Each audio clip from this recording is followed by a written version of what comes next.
Good evening dear students, how are you. हम समझते हैं कि आप सभी लोग बहुत अच्छे होंगे, पढ़ाई लिखाई अच्छी चल रही होगी। आज की वीडियो में हम डिस्कस करने वाले हैं किस रिएक्शंस के बारे में। तो आप देखिए यहाँ पर लिखा है decomposition reactions, chemical reactions and equation chapter का जो अगला नेक्स्ट रिएक्शन आपको पढ़ना है वो आपका है डीकम्पोजिशन रिएक्शन। क्या है? Decomposition reactions. आप लोगों को पता होगा what is the decomposition reactions. Those reactions in which a single compound, क्या? Those reaction in which a single compound is split up into two or more than two substance elements or compounds are known as the decomposition reactions. क्या? Those reactions in which a single compound is split up into two or more than two substance elements or compound are known as the decomposition reactions. तो हम लिखेंगे, साथ साथ आप इसको note करेंगे और नोट करते हुए आप इसको याद करते भी चलेंगे। What is the decomposition reactions. तो आप साथ साथ लिखेंगे दोज रिएक्शंस। अगर आप किसी चीज़ को पढ़ रहे हो तो उसको आप याद तभी होगा जब आप उसको 2-3 बार लिख लो अपने से। दोज रिएक्शंस इन विच, ऐसे reaction in which one a single compound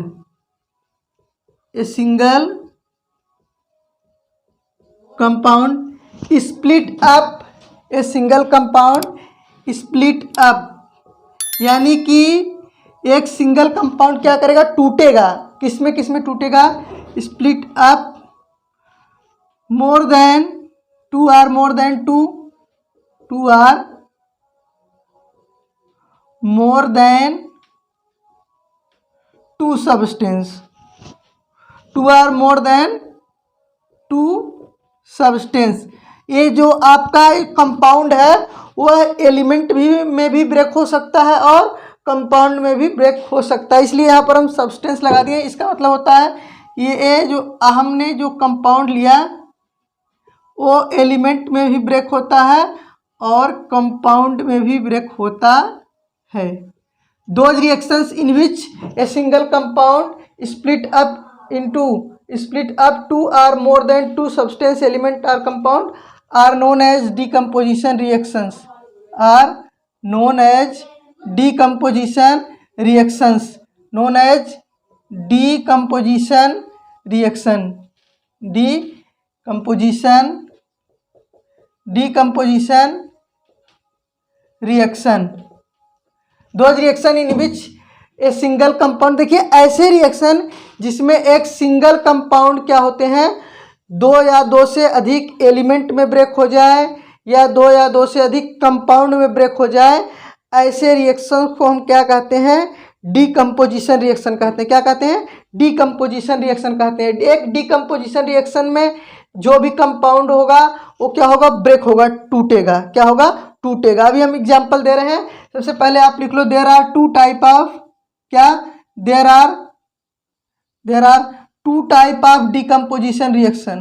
to types of, दो प्रकार के डीकम्पोजिशन रिएक्शन होते हैं। Two types of decomposition reaction. There are two types of decomposition reaction, या दो तरह के डीकम्पोजिशन रिएक्शंस होते हैं। कौन कौन से होते हैं? पहला आपका होता है, एक होता है इलेक्ट्रिकल डीकम्पोजिशन रिएक्शन। क्या होता है? Electrical decomposition reaction. Electrical decomposition reaction. Electrical decomposition reaction. देखिए डीकम्पोजिशन का मतलब होता है टूट जाना। क्या होता है? डीकम्पोजिशन का मतलब क्या होता है? टूट जाना। कोई एक कंपाउंड रहेगा वो स्प्लिट हो जाएगा, टू और मोर देन टू कंपाउंड में ब्रेक होगा या तो टू और मोर देन टू एलिमेंट में ब्रेक होगा। Decomposition reactions. देखिए इलेक्ट्रिकल डीकम्पोजिशंस यानी कि ऐसे डीकम्पोजिशन रिएक्शन जिसमें जो डीकम्पोजिशन हो वह इलेक्ट्रिसिटी पास करने के बाद डीकम्पोजिशन हो, यानी कि ऐसा रिएक्शंस जिसमें डीकम्पोजिशन के लिए इलेक्ट्रिसिटी हमको ज़रूरत पड़े, यानी कि इलेक्ट्रिक करंट पास करे उसके बाद डीकम्पोजिशन टेक प्लेस हो। यानी कि what is the electrical decomposition. Decomposition का मतलब टूट जाना होता है। तो इलेक्ट्रिकल डीकम्पोजिशन रिएक्शन क्या होता है? आप साथ साथ लिखेंगे those decomposition reaction. Those decomposition reaction,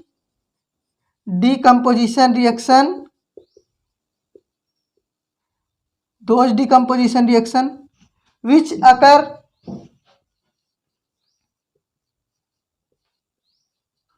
on passing through electric current, on passing through electric current,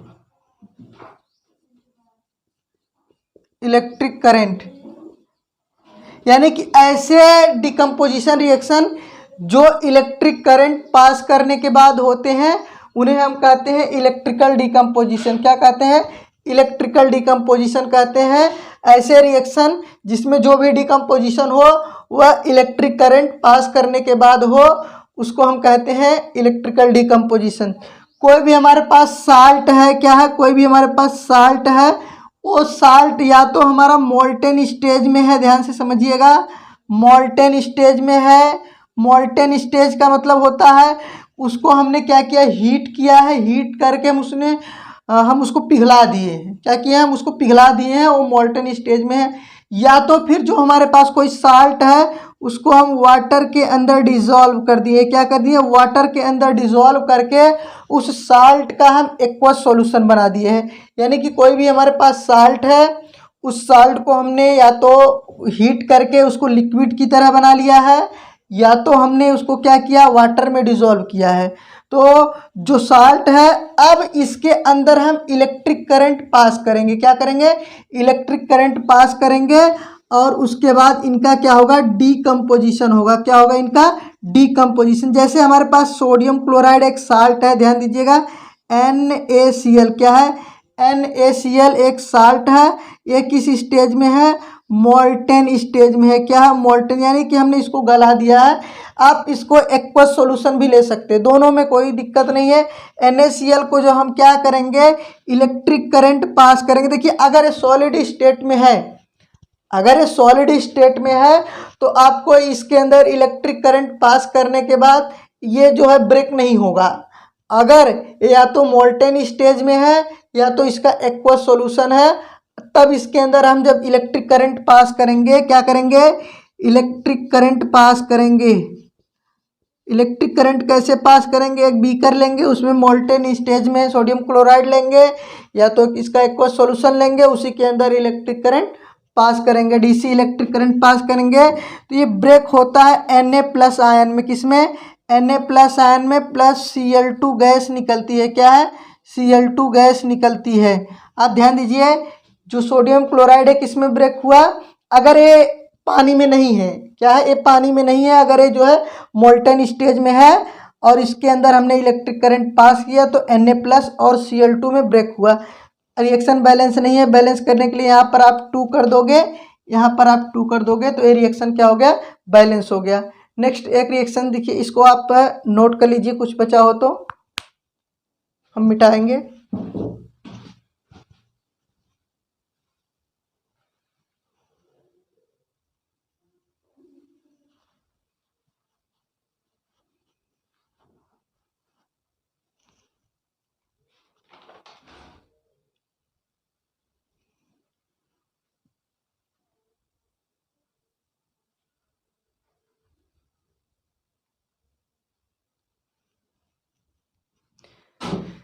देखिए डिकम्पोजिशन रिएक्शन में एक सिंगल कंपाउंड क्या करता है? ब्रेक होता है। क्या होता है? ब्रेक होता है। आपको ये कॉन्सेप्ट आपके दिमाग में क्या होना चाहिए? एक सेट होना चाहिए कि डिकम्पोजिशन रिएक्शन में एक सिंगल कंपाउंड ब्रेक होता है 2 or more than 2 सब्सटेंस में। सब्सटेंस का मतलब ये है कि वो एलिमेंट में भी ब्रेक हो सकता है और किस में ब्रेक हो सकता है?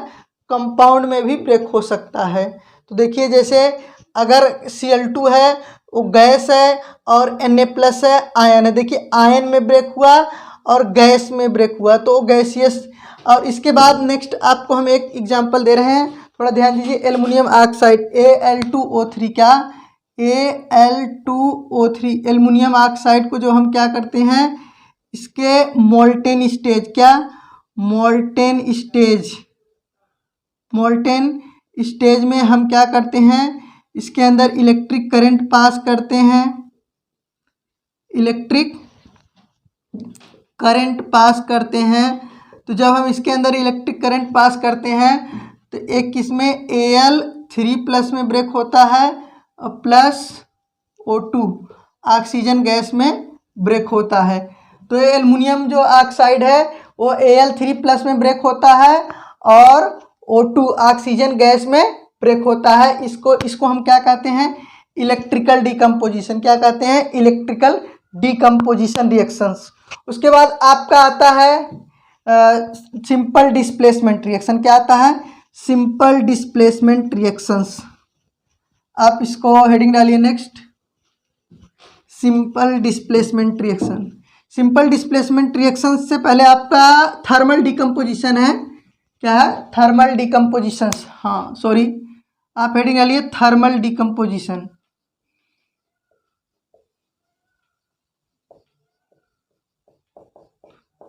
Thermal decomposition reactions. Thermal decomposition reactions क्या होते हैं? Those reactions. क्या? Those reactions in which decomposition take by the thermal energy. यानी कि ऐसे रिएक्शंस, डिकम्पोजिशन रिएक्शन जिसमें जो डिकम्पोजिशन हो वो किसके थ्रू हो? Bye the thermal energy. यानी कि अगर हम कंपाउंड को हीट एनर्जी दें उसके बाद कोई कंपाउंड ब्रेक करे तो ऐसे रिएक्शंस को क्या कहते हैं? हम थर्मल डिकम्पोजिशन कहते हैं। क्या कहते हैं? Thermal decomposition reactions. आप साथ साथ नोट करिए, those decomposition reaction, those decomposition reaction, those decomposition reaction which proceed through thermal energy या which proceed through thermal energy. Thermal energy are known as thermal decomposition.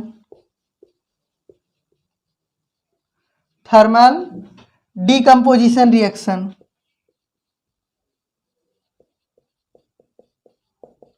Thermal decomposition reactions. ध्यान दीजिए, those decomposition reaction which proceed through the thermal energy are known as the thermal decomposition reactions. ऐसे decomposition reactions जो किसके through हो? Thermal energy के through हो। अगर हम क्या करें? थर्मल एनर्जी दें तब डिकम्पोजिशन हो। जैसे कैल्शियम कार्बोनेट है CaCO3। क्या है? CaCO3 का जब डिकम्पोजिशन होता है किस में होता है? कैल्शियम ऑक्साइड में होता है CaO+CO2। यह क्या है? कैल्शियम कार्बोनेट का जो डिकम्पोजिशन होता है वह होता है किसमें? कैल्शियम ऑक्साइड और कार्बन डाइऑक्साइड में। तो ये क्या होता है? Bye the thermal energy. क्या है? Thermal energy. थर्मल एनर्जी यानी कि कैल्शियम कार्बोनेट को क्या करेंगे? हम हीट करेंगे। इसका क्या नाम है? इसका नाम है कैल्शियम कार्बोनेट। क्या नाम है? Calcium carbonate. और इसका नाम है कैल्शियम ऑक्साइड, इसका नाम है कार्बन डाइऑक्साइड। अगर कैल्शियम कार्बोनेट को हम हीट एनर्जी देंगे, क्या करेंगे?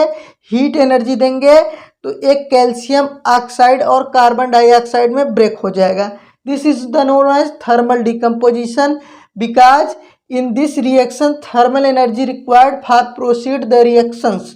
इस रिएक्शन को प्रोसीड करने के लिए हमें थर्मल एनर्जी की रिक्वायरमेंट होती है, इसलिए ये क्या है? Thermal decomposition. यानी थर्मल एनर्जी देने के बाद डिकम्पोजिशन होता है।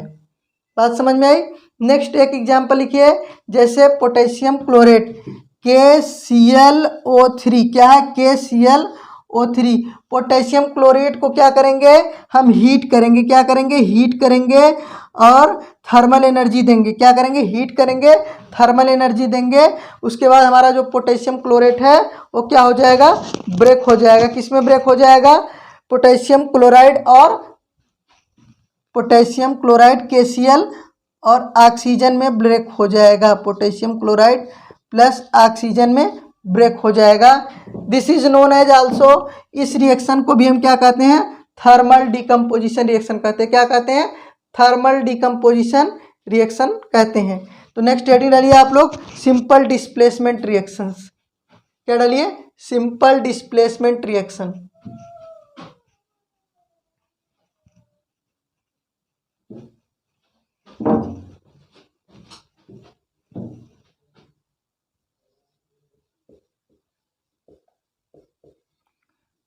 Simple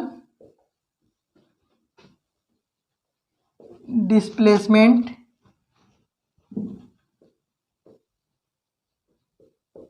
reactions.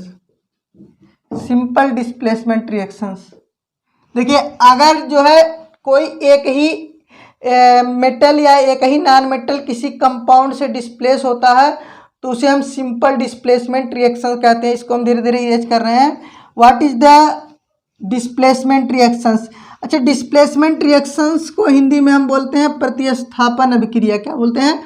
प्रतिस्थापन अभिक्रिया। प्रतिस्थापन का मतलब होता है किसी को खिसका के उसकी जगह पर कोई जो है मेटल या नॉन मेटल आ जाएगा। तो कैसे रिएक्शंस होता है इसको हम बता रहे हैं सिंपल डिस्प्लेसमेंट रिएक्शन, या तो इसको केवल डिस्प्लेसमेंट रिएक्शन भी कहते हैं। या तो सिंपल डिस्प्लेसमेंट रिएक्शन बोलो या तो केवल डिस्प्लेसमेंट रिएक्शंस बोलो। तो डिस्प्लेसमेंट रिएक्शन में क्या होता है? दोज रिएक्शंस इन विच, आप साथ साथ लिखते चलिए, दोज रिएक्शंस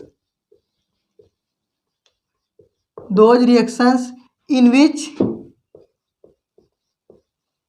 ऐसे रिएक्शन जिसके अंदर, इन विच ए मोर रिएक्टिव यानी कि एक ज़्यादा रिएक्टिव, यानी ए मोर रिएक्टिव मेटल डिस्प्लेस, क्या डिस्प्लेस, एक जो मोर रिएक्टिव मेटल है वो क्या कर देगा? डिस्प्लेस कर देगा। Displace a less reactive metal, क्या? A less reactive metal from its aqueous solution of salt or molten stage,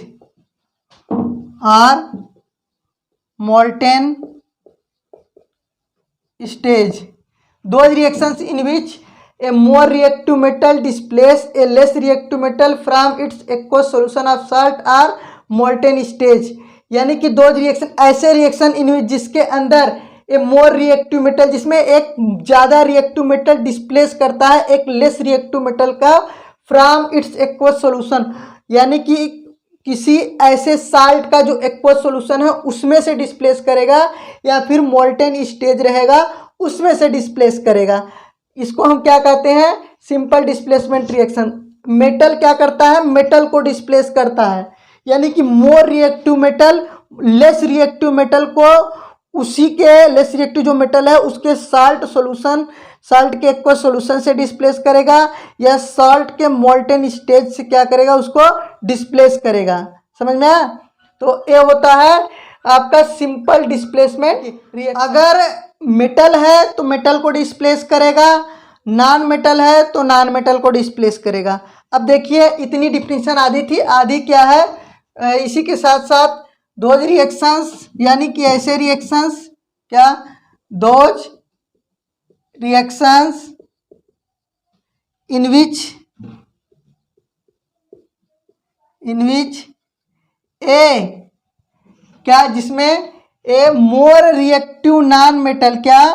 more reactive non metal displaced, क्या करेगा? मोर रिएक्टिव नॉन मेटल डिस्प्लेस्ड करेगा, डिस्प्लेस्ड ए लेस रिएक्टिव, क्या? A less reactive non metal को, ए less reactive non metal, यानी कि जो more reactive metal है वो क्या करेगा? डिस्प्लेस करेगा किसको? लेस रिएक्टिव नॉन मेटल के from its aqueous solution or molten stage, from its aqueous solution or molten stage,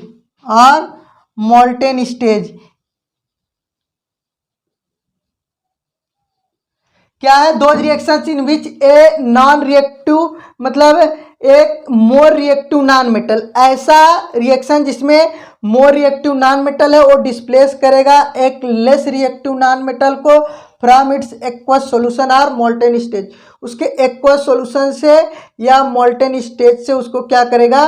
displace करेगा। ये बात समझ में आई?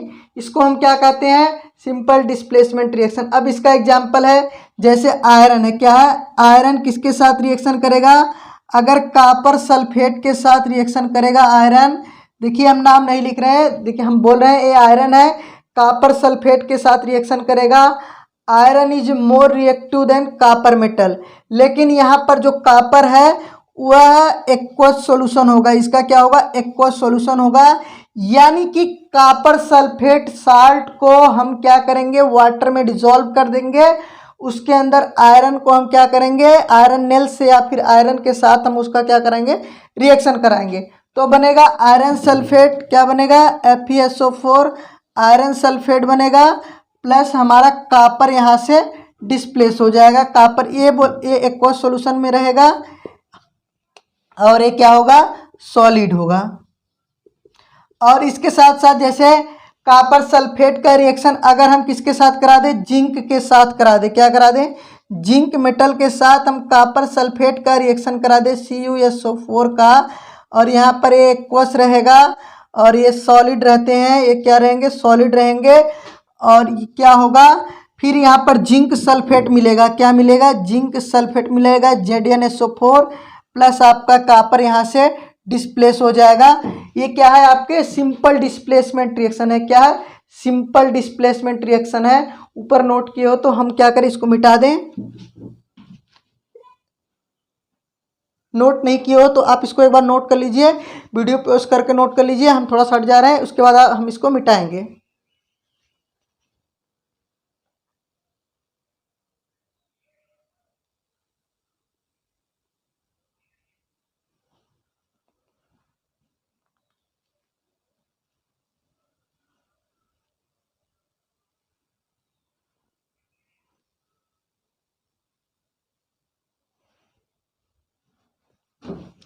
नेक्स्ट रिएक्शंस देखिए, जैसे क्या है आपका?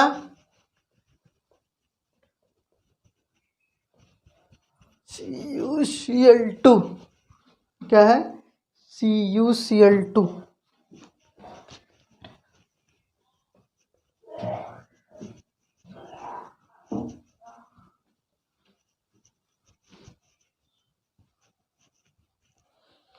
जैसे लेड मेटल किसके कॉपर से ज़्यादा रिएक्टिव है? जैसे CuCl2 है, इसका एक्वस सॉल्यूशन है, और लेड मेटल क्या है? Pb is more reactive than copper. Pb is more reactive than copper. तो क्या करेगा? इसको PbCl2 बन जाएगा, प्लस कॉपर यहाँ से हट जाएगा। और दूसरा जैसे आपका नेक्स्ट है, क्या है? जैसे ब्रोमीन है, क्या? Bromine is more reactive than chlorine. जैसे यहाँ पर है KCl, क्या है? KCl है, इसके साथ अगर ब्रोमीन का रिएक्शन होगा तो हो जाएगा KBr। क्या बन जाएगा? KBr प्लस Cl2 यहाँ से डिस्प्लेस हो जाएगा। यानी कि ए मोर रिएक्टिव जो नॉन मेटल है वो लेस रिएक्टिव नॉन मेटल को उसके एक्वस सॉल्यूशन से क्या कर दिया है? डिस्प्लेस कर दिया है। क्या कर दिया है? उसको डिस्प्लेस कर दिया है। तो डिस्प्लेसमेंट रिएक्शन या सिंपल डिस्प्लेसमेंट रिएक्शन में क्या होता है? एक more reactive metal less reactive metal को उसी के एक्वस सॉल्यूशन या मोल्टेन स्टेज से डिस्प्लेस करता है। एक जो आपका मोर रिएक्टिव नॉन मेटल है लेस रिएक्टिव नॉन मेटल को उसके एक्वस सॉल्यूशन से या मोल्टेन स्टेज से क्या करता है? उसको डिस्प्लेस कर देता है, यानी कि खुद आ जाता है मोर रिएक्टिव वाला लेस रिएक्टिव वाले को डिस्प्लेस कर देता है। ये आपका सिंपल डिस्प्लेसमेंट रिएक्शन। नेक्स्ट कल के वीडियो में हम आपको बताएंगे डबल डिस्प्लेसमेंट रिएक्शन और उसके आगे पढ़ाएंगे। तो डियर स्टूडेंट्स, अगर वीडियो अच्छी लगे तो वीडियो को लाइक करो, वीडियो को शेयर करो दोस्तों में। चैनल पर पहली बार आए हो तो चैनल को सब्सक्राइब जरूर करें। आज के लिए इतना ही, मिलते हैं फिर नेक्स्ट वीडियो में।